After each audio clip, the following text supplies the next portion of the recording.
News program is proudly brought to you by Smart Start Breakfast Biscuits and Now Biscuits.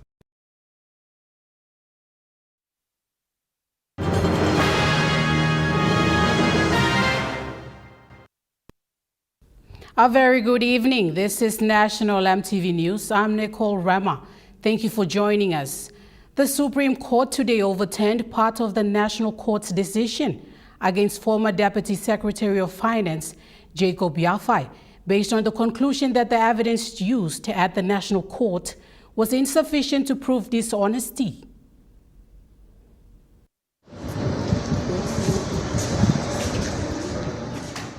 The National Court verdict of 4 counts of misappropriation involving 41.8 million kina of public funds was overturned by the Supreme Court's 3-man bench today. Justice David Kennings, who delivered the ruling, said the Supreme Court had their findings that were contrary to the evidence presented at the National Court. Kennings said Mr. Yafai gave no evidence at the National Court trial.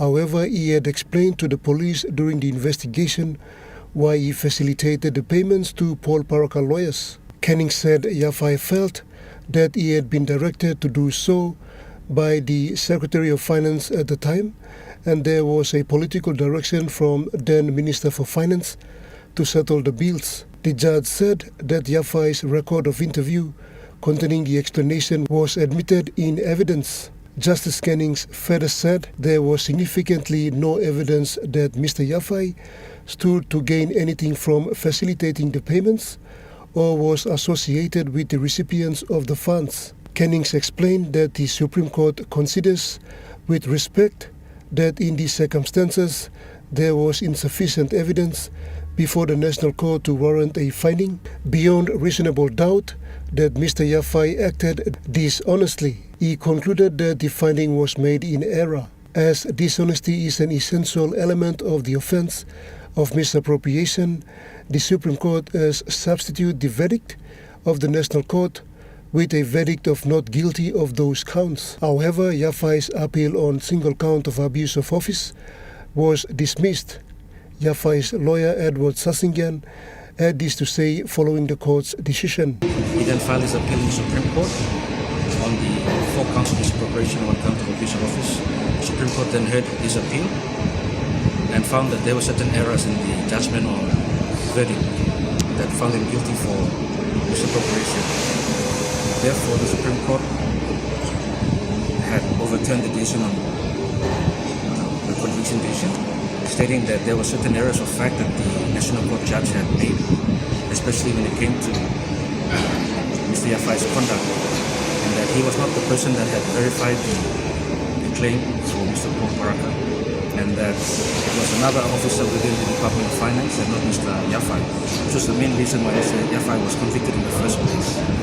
And that is why the Supreme Court had overturned the decision of Jacob Yafai was also satisfied with the outcome of the court. The sentence of the National Court was that he was given 20 years for misappropriation and 2 years for abuse of office. The Supreme Court now has overturned the decision on misappropriation, which means that the sentence for misappropriation must also be set aside, which is the 20 years, and the remaining 2 years is still there. However, the Supreme Court decided not to make a decision on the sentence because they prefer that Mr. Yafai continues appeal on the sentence, which is already filed an appeal on sentence, and then the Supreme Court can then deal with it at that time. Now that the Supreme Court has overturned Yafai's misappropriation conviction, supportive, and to all my family members out there and Papua New Guineans who have been following this case, thank you very much for being with me. And finally, the 22-year sentencing is open for discretion. Pakatambu, National EMTV News. While conveying his apologies to the hosting team for the launch of the 132 kilovolt transmission line in his absence, Prime Minister James Marape commended Minister for State Enterprises William Duma for his leadership in delivering the Highlands 132 kilovolts transmission line, describing it as a major national infrastructure achievement.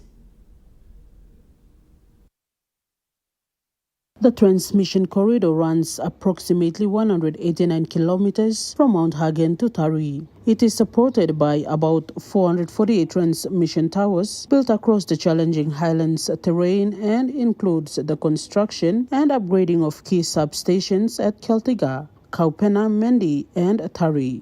Prime Minister Marape said the transmission corridor will benefit communities and businesses across the Highlands and Momase region. He said the next phase of the project will focus on expanding distribution networks to towns and rural communities along the corridor to ensure electricity reaches homes, businesses, schools, and hospitals. In the next phase, the government will also look at extending the power grid to new economic corridors and coastal districts, including areas such as Sialum, Finsafen, and Raikost, and eventually linking it to key resource and development areas. Marape said electricity is an essential requirement for economic growth as it supports industries, small businesses, services, and improves the lives of people. He said major infrastructure projects like these require strong partnerships and cooperation. He thanked landowners, provincial leaders, development partners, and project teams who have worked for many years to bring the project to completion. Marape again congratulated Minister Willem Duma, PNG Power Limited, Kumul Consolidated Holdings, and development partners for delivering this important national infrastructure milestone. He also apologized to Governor Rapa and the people of Western Highlands Province for not being able to attend the event in person. Samantha Solomon, National EMTV News, Mount Hagen. Meanwhile, much has been said about the 132 kilovolt transmission line in the Highlands. Members of Parliament and the PNG Power team are calling on the public not to make illegal power connections into their homes. The Chinese ambassador to PNG, Yang Xiangguang, said the major upgrade has now brought stability and reliability to power supply in the Highlands region and Momase. Help reduce poverty and promote economic growth. This is not only an update of infrastructure, but also a tangible improvement in the quality of life of the PNG people, a real livelihood project. The Western Highlands Governor Wairapa, while acknowledging the national government and the responsible authorities for delivering the project, urged the public not to make illegal connections. Because people will log in plenty heavy long power lines. Plenty time you mean katim the way you go down. Now you mean background power line. Illegal connection and come a big blood through. Revenue 30 or 40% revenue. Plenty illegal pass. He called on everyone to take ownership of the services and take good care of it. Mountain, no village, no tari kami go no lay. Now, you must be responsible for look at him now. Me appeal to you the councillors, please, when the community leaders, you must make sure there's a power line, you must look at him. Governor for Hela Province, Philip Undialo, said power theft in Papua New Guinea is at its highest level. Our thief account to 30%. Revenue block PNG power. Plenty time Mimisa talking, challenging Minister Dumana PNG power na talk. Improving power. One company, every year I give him 5% profit, 10% profit. Sometimes break even, sometimes I lose. You know what? 30% of the revenue you still man kagelo last time. He said authorities are often blamed for power problems, but people must also take responsibility for their actions. Governor Undialo urged the PNG Power team to put stronger mechanisms in place to stop illegal power connections and ensure the company receives a proper payment for the services it provides. Samantha Solomon, National EMTV News, Mount Hagen. Prime Minister James Marape will officiate the opening ceremony of the 35 permanent dual-lane concrete bridges constructed under the Asian Development Bank Sustainable Highlands Highway Investment Program Tranche 2. The ceremony will take place at Zumi Primary School in Makam District, Morobe Province, followed by the official ribbon cutting at Zumi Bridge tomorrow. The project is delivered by the Department of Works and Highways in partnership with the Asian Development Bank as part of the government's broader commitment to modernize national transport infrastructure and improve connectivity along the Highlands Highway corridor. Prime Minister James Marape said the bridges represent a critical investment in safe, resilient and modern transport infrastructure linking the Highlands region with the port city of Lae. These permanent dual-lane concrete bridges are a major upgrade from older single-lane and temporary bridge structures that have served the people for decades. Prime Minister Marape said tomorrow they will open the first 35 double-lane bridges from Lae to Enganofi Eastern Highlands, and the remaining bridges along this corridor will be opened soon. The Prime Minister described the bridge program as part of Marape Pangu government's signature infrastructure investments aimed at transforming the Highlands Highway into a modern national economic corridor. Prime Minister Marape said the next phase of the program will continue further into the Highlands, including the next 21 bridges from Enganofi to Mangiro, Chimbu to be opened in April. He said the new bridges will significantly improve traffic flow and safety along the country's most important transport corridors. Lauren Jimal, National EMTV News. Staff from the PNG Sports Foundation paid a visit to late Grand Chief Sir Michael Thomas Somare's resting place at the Kriye Heights in Wewak, East Sepik, before proceeding to sign the host contract agreement for the 9th PNG Unity Games with the East Sepik Provincial Administration. This visit saw the PNG Sports Foundation Chief Executive Officer, together with his staff, paying their respect to the late Grand Chief's resting place. The staffs went individually and in pairs to the Grand Chief's tomb, stating in silence and paying their respects. It marked a moment of gratitude, recognition and acknowledgements towards the founding father, the late Grand Chief Sir Michael Thomas Somare, for his immense contributions towards building this nation to where it is today. A museum adjacent to late Somare's resting place was under construction to commemorate the life of the late Grand Chief during the visit. The late Grand Chief Sir Michael Thomas Somare was laid to rest at the Kriye Heights in Wewak on May 16, 2021 on his family's property overlooking the Wewak Harbour. Jacinta Doctor, National EMTV News. National EMTV News continues after the break. Stay with us.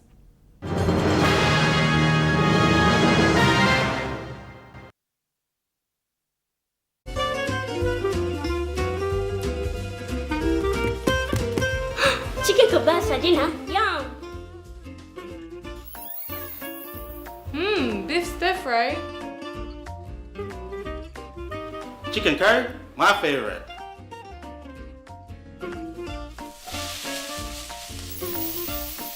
Kebabs for you. Yum.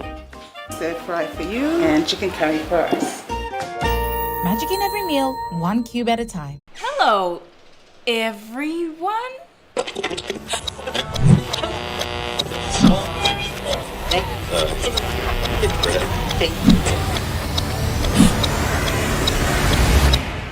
Is everything all right? Oh.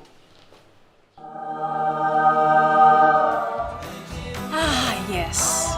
Everything's all right. All right with Roots. Make it right with Roots.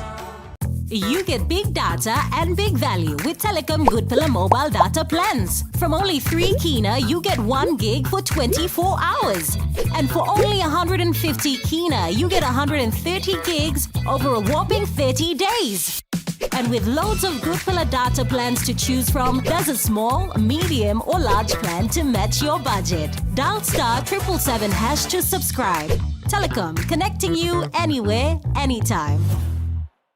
Remember the joy of playing with your toys as a child? At Morning Plus, we believe that every small business deserves a chance to build and grow. That's why we offer asset financing.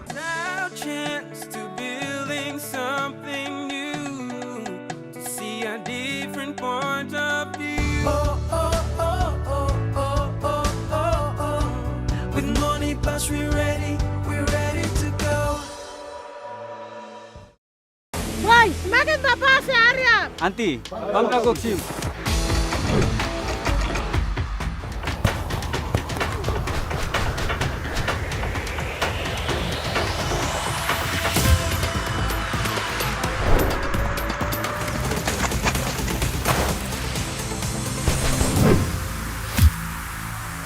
David Loran. You think you passed it? Sparks. It's in me.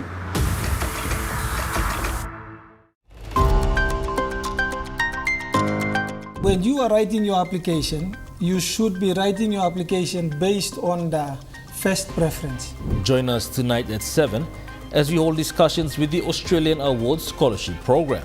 The second preference is a standby to the first one. In the event that you probably did not meet the minimum eligibility requirement for that course, then the second preference could come in. That's on tonight. You're watching National MTV News. The official launch of the illegal firearms amnesty program for Anga province took place recently in Wabek town, marking a major step by authorities to restore peace and stability across the province.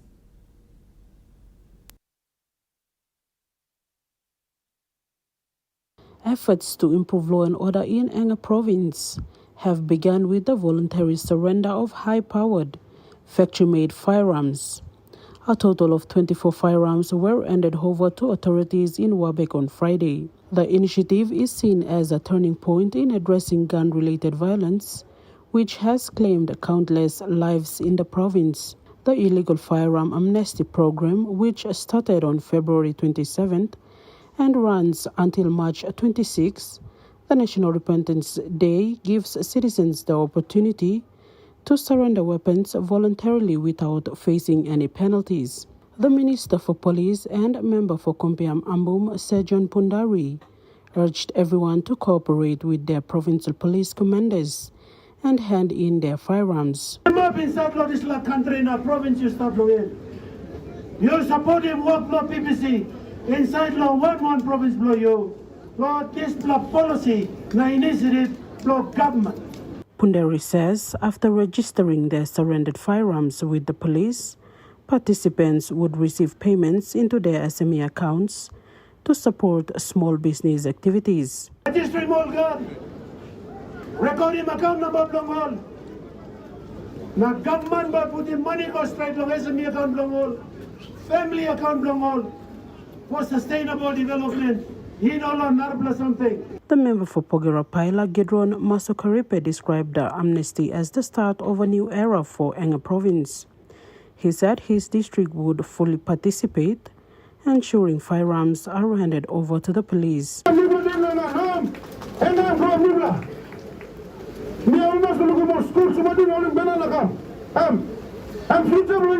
Tribal leaders have assured the police minister that more firearms will be surrendered during the amnesty program, which continues until March 26th. Police Minister Bakam, Governor Bakam, Commissioner Bakam, Samantha Solomon, National MTV News, Mount Hagen. National Capital District Governor Paul Sparkop, together with Prime Minister James Marape and Madam Rachel Marape, led the International Women's Day Unity Walk in Port Moresby recently. The walk started at Ella Beats and ended at Seyu Betmari Stadium. It showed a strong message that people must work together to promote gender equality in Papua New Guinea. Governor Pakop said International Women's Day is a time to celebrate the achievements of women and continue working for equal rights, opportunities and justice. He thanked Prime Minister James Marape for joining the event, saying it showed the government's support for improving the lives of women and girls. Prime Minister Marape said the day is not only for celebration, but also a reminder to empower women and girls to help shape the country's future. He said the government plans to increase women's participation in leadership, including reserving a nominated parliamentary seat for the President of the National Council of Women. UN Women Deputy Country Representative Tosin Akibu also praised the strength and contributions of women in Papua New Guinea and said more work is needed to close the gender gap.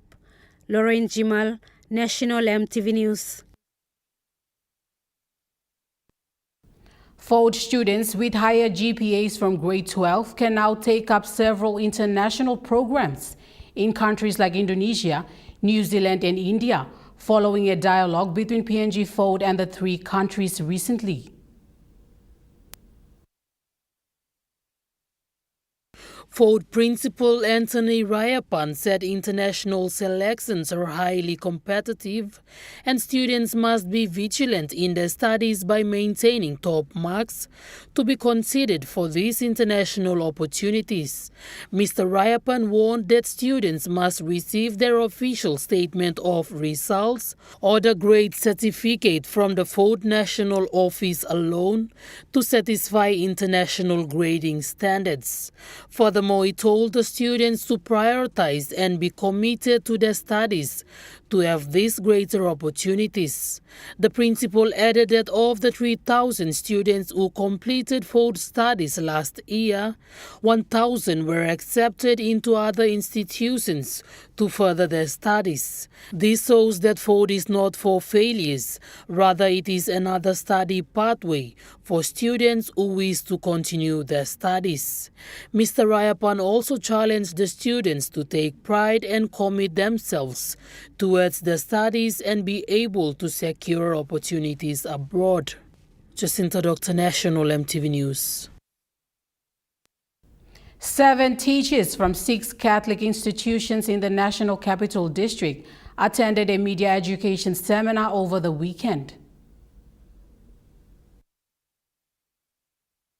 The institutions include Maranville Secondary School, Jubilee Catholic Secondary School, St. Joseph's Catholic College, Mary Help of Christians Tived Ford Center, Don Bosco Technical Secondary School, and Don Bosco Technological Institute. Rector and spiritual moderator of Don Bosco Technical Secondary School, Father Ambrose Pereira, said, in this ever-changing digital landscape, the need for media education must be ongoing and updated to reflect current realities.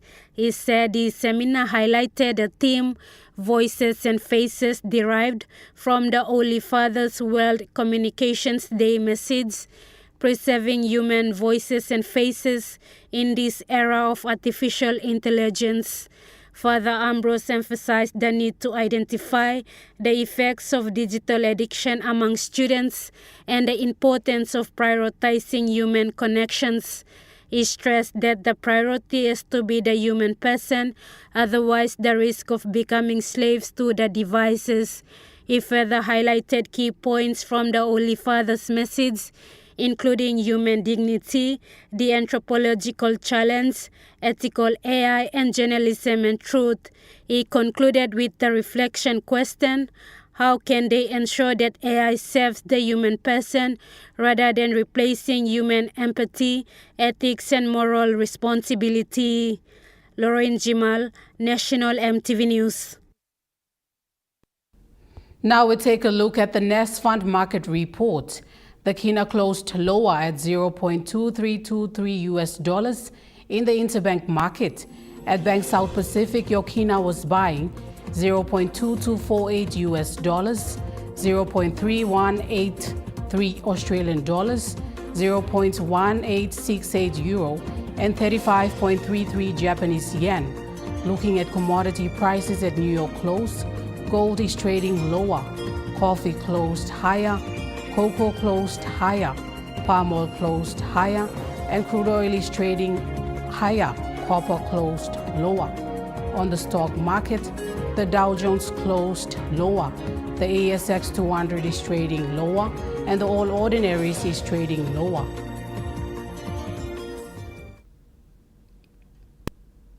National MTV News continues after the break. Stay with us.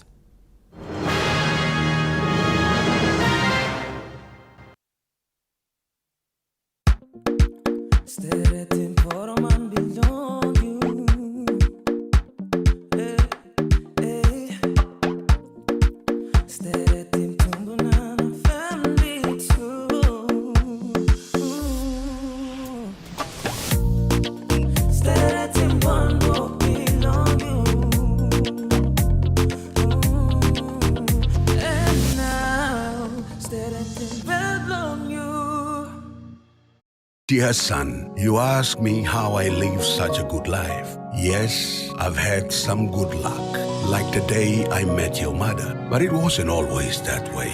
I've made some good choices too, like working hard and keeping my super with NAS Fund. They looked after it for me, which meant I could concentrate on looking after my family. Living each day, knowing that when the time came, I'd be ready for tomorrow.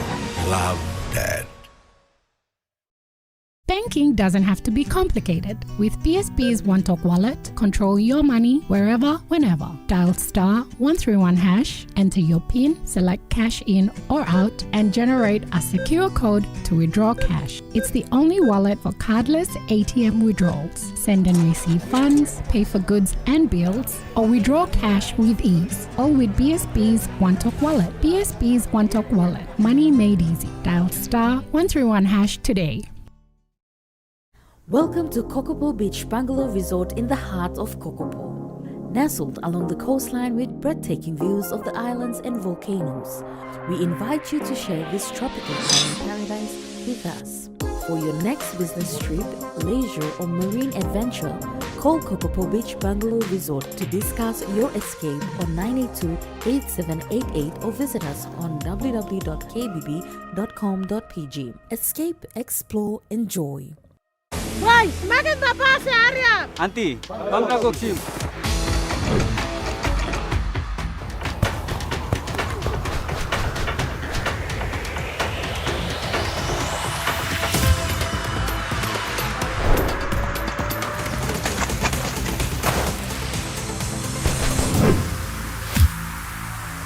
David Loran. You think you passed it? Spots, it's in me. EMTV is proud to announce that we are now offering tower rental spaces on the tallest tower in NCD and Central Province. Our new 80 meters television broadcasting tower proudly boasts an improved structure durability. It is versatile and suitable for various communications and broadcasting needs. It has a high internal load capacity, supporting multiple antennas and technologies simultaneously. This is your opportunity to optimize your transmission signal for wider coverage and extended reach. For co-location information, call 7723-3484 or email engineering@mtv.com.pg. MTV, your number one to watch. You're watching National MTV News. Moving to overseas news, Iran state media is reporting Mojtaba Khamenei has been named supreme leader to take his place of his late father. Election by Iran's top clerics comes after Israel threatened to kill any chosen successor. Thick black smoke continues to choke Tehran after Israel attacked major oil facilities. Residents describe the night sky turning into day, with plumes of fire lighting up the capital and filling the air with toxic fumes. Unfortunately, there has been an explosion related to gasoline and oil derivatives, and the area is filled with gasoline, gas, and vapors. The area is incredibly unsafe. It is like a moving bomb. In return, Iran has widened its retaliation across the Gulf. A government building in Kuwait has been hit by drones, killing 2 officers. Saudi Arabia has reported its first deaths, saying 2 people were killed by a fallen projectile. The war has seen an escalation in attacks on civilian infrastructure, with Bahrain accusing Iran of damaging a desalination plant, while Iran also says one of its facilities was hit by the US. In Lebanon, the death toll has surged to nearly 400. The Israeli military says 2 of its soldiers have died in clashes with Iran-backed Hezbollah militants in southern Lebanon. More than 500,000 people have been displaced since Israel renewed its offensive. Today, we are facing a dangerous escalation by the Israelis, with an increased pace of attacks that are particularly targeting civilians, especially children and women. Large-scale massacres are being carried out. The war in the Middle East is now into its 2nd week. The conflict has spread across the region. The first attacks on Iran by Israel were described as preemptive strikes. Ayatollah Ali Khamenei's compound was among the targets.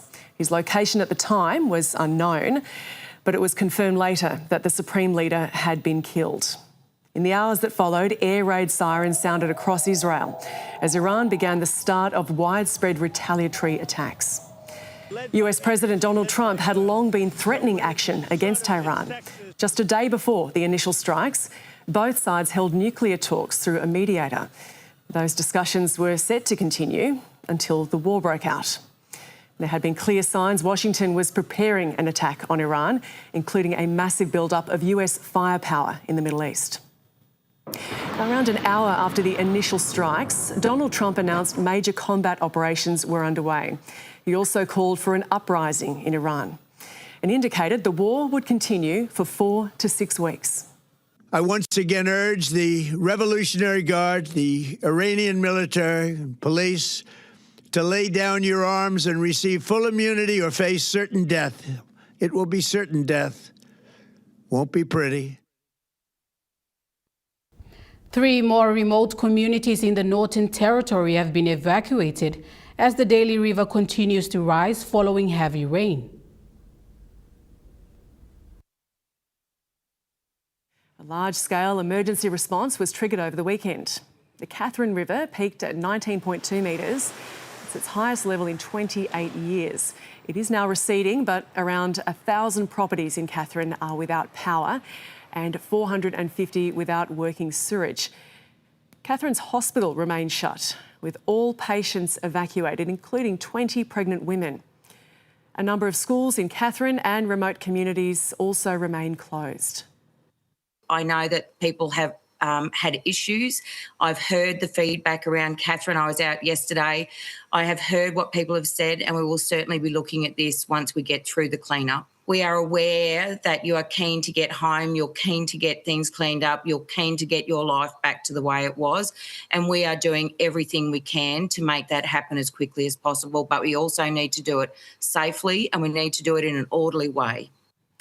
Communities on the Catherine River have been evacuated with major flood warnings still in place. Beswick Elder Peter Lindsay says authorities have been helpful. The good thing is, we had police presence in the 98 flood, and we had police presence as well during this flood. Area of Beswick is in the sort of like a flood area. It's a flood zone, so I think most of the old houses from the bottom there have been sort of like underwater a bit.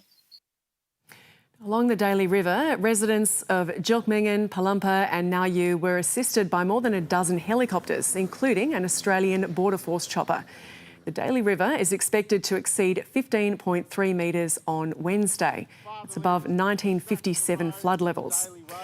A monsoonal trough will continue dumping rain across parts of the top end. It's expected to move across the region this afternoon. The Bureau of Meteorology says it could lead to isolated totals in excess of 100 millimetres. National EMTV News continues after the break with Trukai Sports. Stay with us.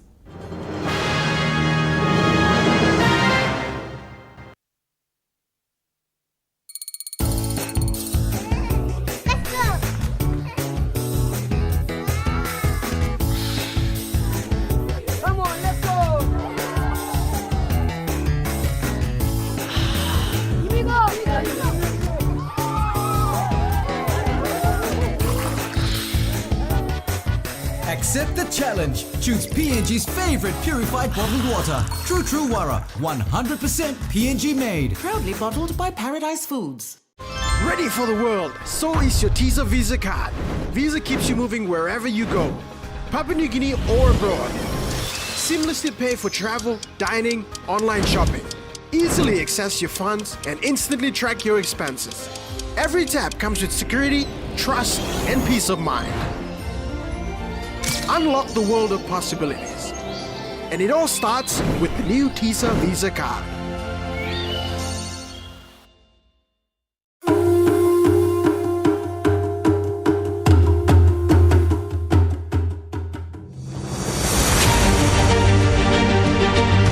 Years ago, Daytech PNG began with a vision to connect Papua New Guinea through technology. Today, we celebrate 40 years of innovation, service, and partnership. From humble beginnings to becoming a trusted leader in ICT, our journey has been powered by our people, our clients, and our community. As we honor the past, we look forward to shaping the future together. Happy 40th anniversary, Daytech PNG.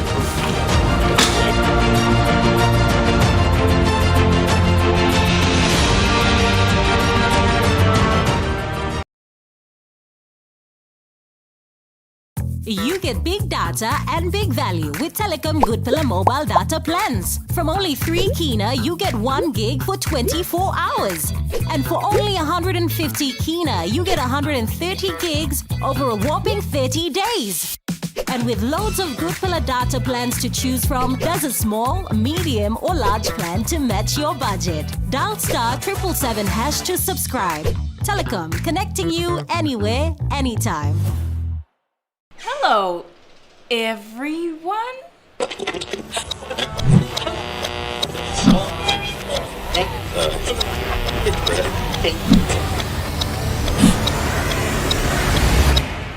Is everything all right? Oh.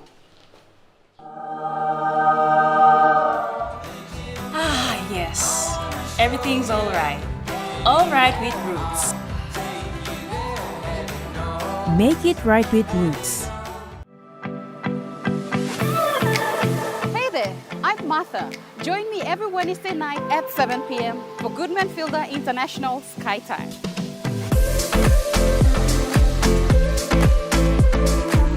The cooking show where we inspire you to create simple and delicious meals using ingredients available near you. Plus, we have talented chefs and cooks joining us throughout the year, sharing their own delicious creations. Remember, that's every Wednesday night at 7 p.m. right here on your number one to watch, EMTV.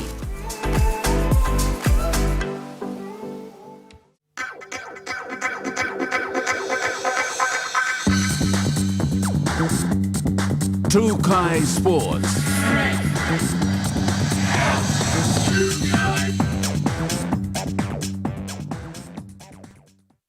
Welcome to Trukai Sports. PNG Sports Foundation Chief Executive Officer Micah James said with 40 to 50% of the sporting field set for the 2028 PNG Unity Games in East Sepik, the foundation will now look at refurbishing selected facilities in the next 2 years to host the games. as a preparatory exercise to completing the requirements to host the 2028 PNG Unity Games, staff from the PNG Sports Foundation had visited several schools and the Moim barracks to identify sporting fields and facilities that may need upgrades to cater for the different games. PNG Sports Foundation Chief Executive Officer Micah James said with the inspection exercise conducted and the support from the Isipik provincial government together with its leaders shows that the province is ready to host the games. Today, all sporting facilities, and to my own liking, I feel that I think Isipik can do it because let's say 40-50% of the sporting field are ready. In the next 1 or 2 years, we can be able to do refurbishment work here and there, and we can be able to complete what is required of getting the facilities done. I know times are tough.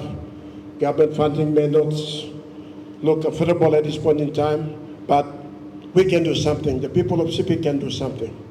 Good people in Isipik, the youth need sports, and I'm pretty sure that the opportunity of coming here to support the spirit of Isipik so that we can be able to deliver these very important games. Mr. James added that the foundation is now looking at partnerships to successfully deliver the games, stating it has taken note of the challenges and it will come prepared in the upcoming 2028 PNG Games. Together we can be able to deliver the greatest game of all. In fact, the PNG Unity Games is the biggest, let me say, in the whole world. Pacific Games number, I'm sure. Commonwealth Games number, I'm likely. Even Olympic Games number, I'm likely. PNG Unity Games brings more than 10,000 athletes. Plus the technical officials, I'm sure going up to 12,000, excluding other supporters. Jacinta Dr. Trukai Sports. With more than 50 million kina injected into the Kimbe Township economy during the 2017 PNG Games, PNG Sports Foundation Chief Executive Officer Micah James said collaboration between the East Isipik leaders is vital to host the 2028 PNG Unity Games. PNG Sports Foundation Chief Executive Officer Micah James said athletes' participation has increased over the years, with about 9,000 participating in the last 2017 PNG Games. This saw the participating provinces injecting more than 50 million kina into the host township. Oh, thousands of athletes from the cabin Setlong will work. Don't carry money come. But spending no market, but spending no hotel, but spending no hiring car,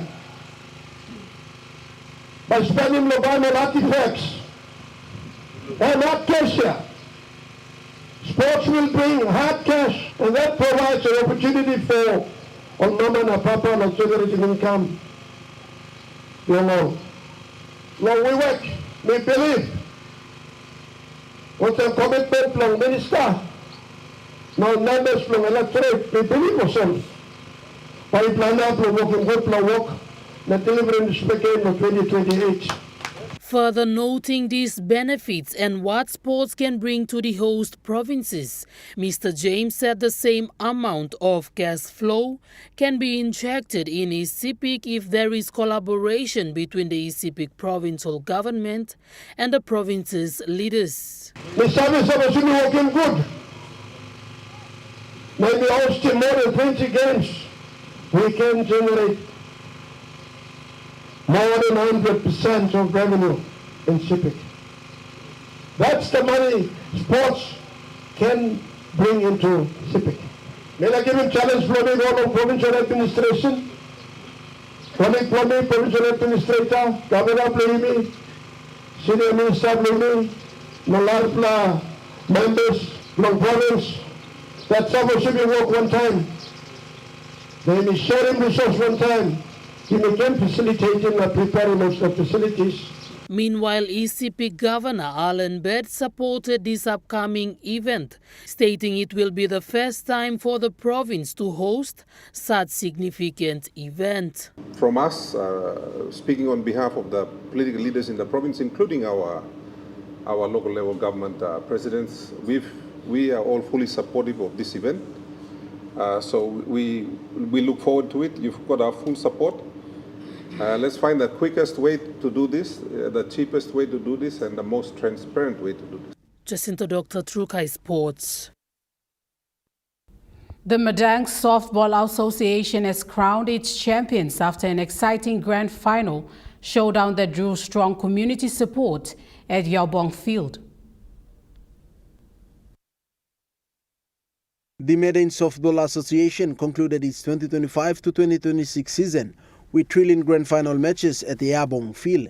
In the women's division, Rovers Softball Club defeated the Yamilon Softball Club 6-4 victory to claim the championship title after a competitive match. Rovers captain Josephine Mock praised the teammates for their hard work and determination, describing the game as tough contest against strong Yamilon side. Yamilon captain Selena Tukan congratulated the winners and said her team would regroup and return stronger next season. Despite a late batting effort from Yamilon, Rovers maintained consistency to hold their lead and secure the 2-run victory.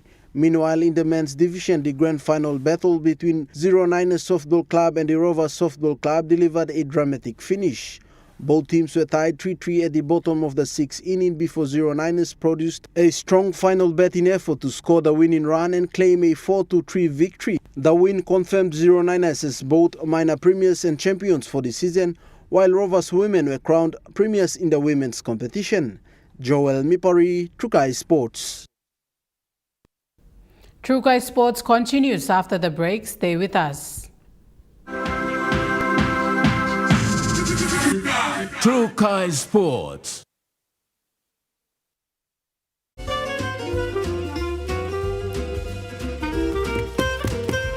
Chicken kebab saja, Yum.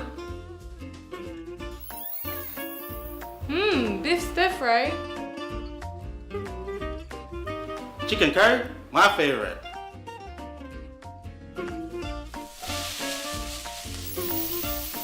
Kebabs for you, Yum.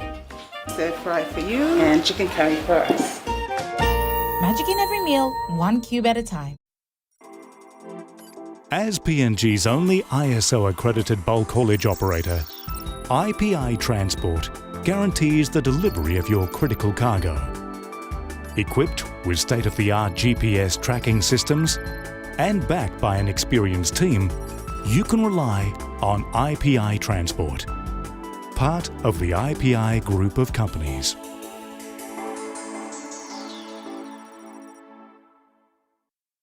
Boy, semakin bapak searea. Auntie, bangka goksim.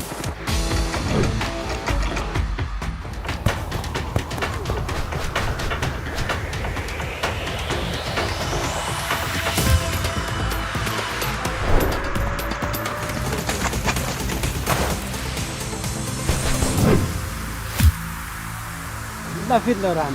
You think you passed it? Sparks, it's in me. Dear son, you ask me how I live such a good life. Yes, I've had some good luck, like the day I met your mother. But it wasn't always that way. I've made some good choices too, like working hard and keeping my super with NASFAN. They looked after it for me, which meant I could concentrate on looking after my family, living each day knowing that when the time came, I'd be ready for tomorrow. Love, Dad.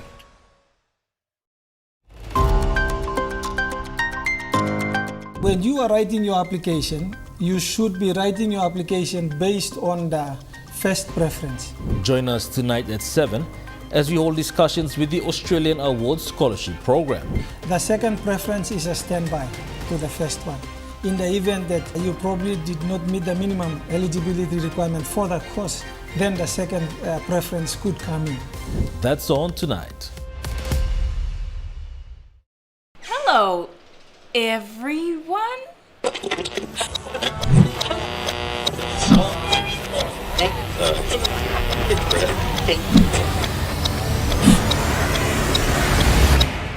Is Is everything all right? Oh.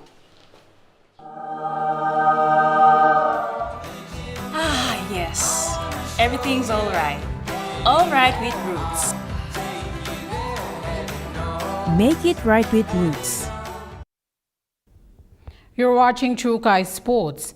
The public servants netball competition has wrapped up its season, with organizers already setting their sights on a bigger competition next season. During the Public Servants Netball Competition Awards presentation, President Mary Nauga highlighted plans and expectations for the upcoming season. She said the competition continues to grow each year, with more teams and supporters taking part in the sport. Nauga acknowledged the commitment of players, officials and supporters who contributed to the success of the season. I wanted to acknowledge those departments that had registered their mixed team to participate. And I'm sure now they're excited. They've been looking forward to the next season after, their experience this season. So looking forward to a bigger and better competition next season. She said the association aims to strengthen participation, improve coordination and continue promoting netball among public servants. The awards presentation also recognized outstanding teams and players who performed well throughout the season. Nauga added that the continued growth of the competition reflects the strong interest in netball among public servants and supporters in the nation's capital. Joel Mipari, True Kai Sports. 7 corporate teams have registered under the Port Moresby Softball Association as preparations begin for fundraising activities ahead of the 2026 season. The interest from corporate teams has been encouraging as preparations continue for the upcoming softball season in the nation's capital. Despite timing challenges affecting registration, 7 corporate teams have officially registered under the Port Moresby Softball Association to support fundraising activities ahead of the 2026 season. Organizers say the initiative is aimed at boosting preparations, strengthening participation and creating more opportunities for teams to compete before the official competition begins. The fundraising activities are expected to assist with operational cost and help improve the organizations of matches and events. President of the Port Moresby Softball Association Men's Competition, Dick Batt Jr. says association remains committed to ensuring the sport continues to grow despite small number of registration. I've registered for this tournament. So here in Diamond 1 we got Avis and Alpha Insurance. Yeah. And on the other side we had MVIL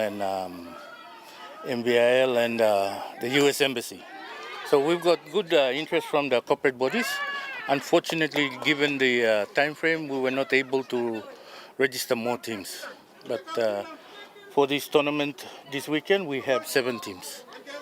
Despite the little registration, this wouldn't stop them from planning upcoming matches and acknowledging the new venue provided. We'll be relocating to university, where we will be given two diamonds over there with new facilities, new infrastructure, going to be built by the Australian government. Yeah, so we're also grateful for that, and we're also thanking them for giving us that opportunity to use these facilities for the last time. Organizers say more teams are expected to show interest as preparations continue. Organizers say more teams are expected to show interest as preparations continue.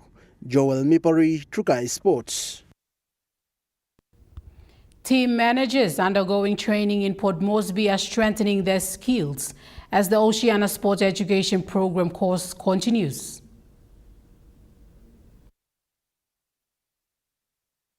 Day 2 of the Oceania Sports Education Program Team Manager course placed strong emphasis on risk assessment, one of the key responsibilities of an effective team manager.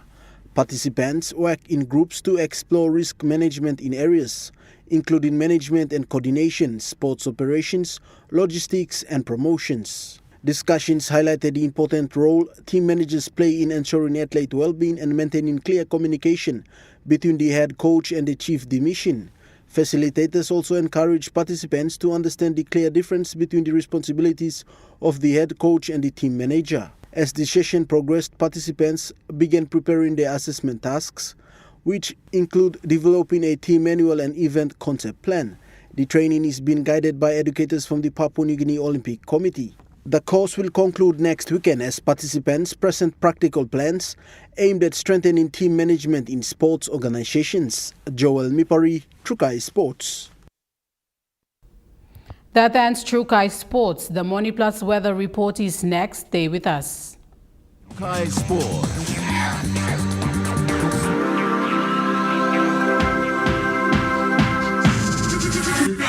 Trukai Sports.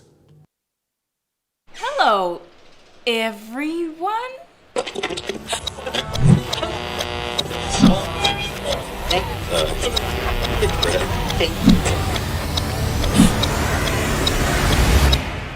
Is everything all right? Oh.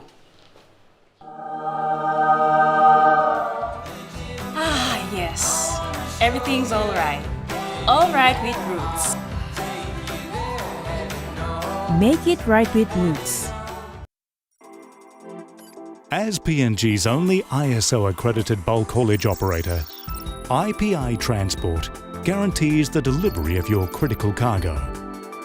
Equipped with state-of-the-art GPS tracking systems and backed by an experienced team, you can rely on IPI Transport, part of the IPI group of companies.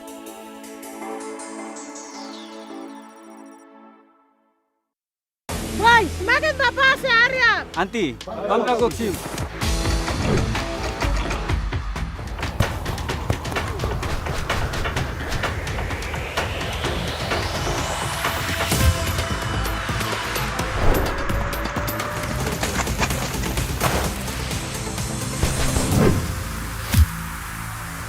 David Loran.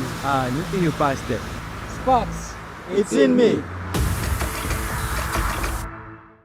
You get big data and big value with Telecom Good Pillar mobile data plans. From only 3 kina, you get 1 gig for 24 hours.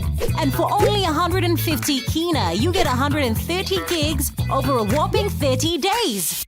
And with loads of Good Pillar data plans to choose from, there's a small, medium or large plan to match your budget. Dial *777# to subscribe. Telecom, connecting you anywhere, anytime. EMTV is proud to announce that we are now offering tower rental spaces on the tallest tower in NCD and Central Province. Our new 80 meters television broadcasting tower proudly boasts an improved structure durability. It is versatile and suitable for various communications and broadcasting needs. It has a high internal load capacity, supporting multiple antennas and technologies simultaneously. This is your opportunity to optimize your transmission signal for wider coverage and extended reach. For co-location information, call 7723-3484 or email engineering@mtv.com.pg. MTV, your #1 to watch.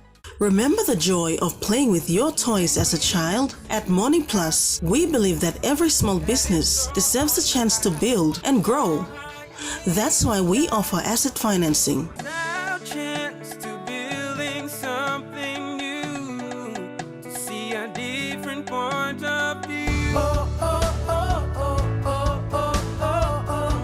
With Money Plus, we're ready to go.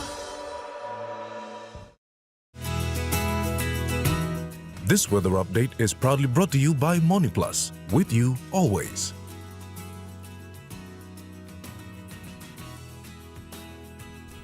The Money Plus weather report for the next 24 hours.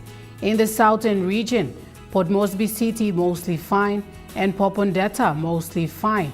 In the Momase region, Lae City partly cloudy with possible few showers and Vanimo cloudy periods with few showers. In the New Guinea Highlands region, Lorengau cloudy with few rain showers and Buka cloudy periods with some rain and rain showers. In the Highlands region, Mount Hagen City, partly cloudy with possible evening showers and thunderstorms.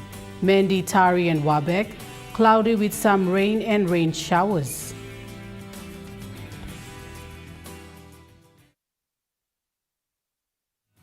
The weather update was proudly brought to you by Money Plus, with you always. And that wraps up the news, sports and weather for Monday, the 9th of March, 2026. From all of us here, pleasant viewing and good night.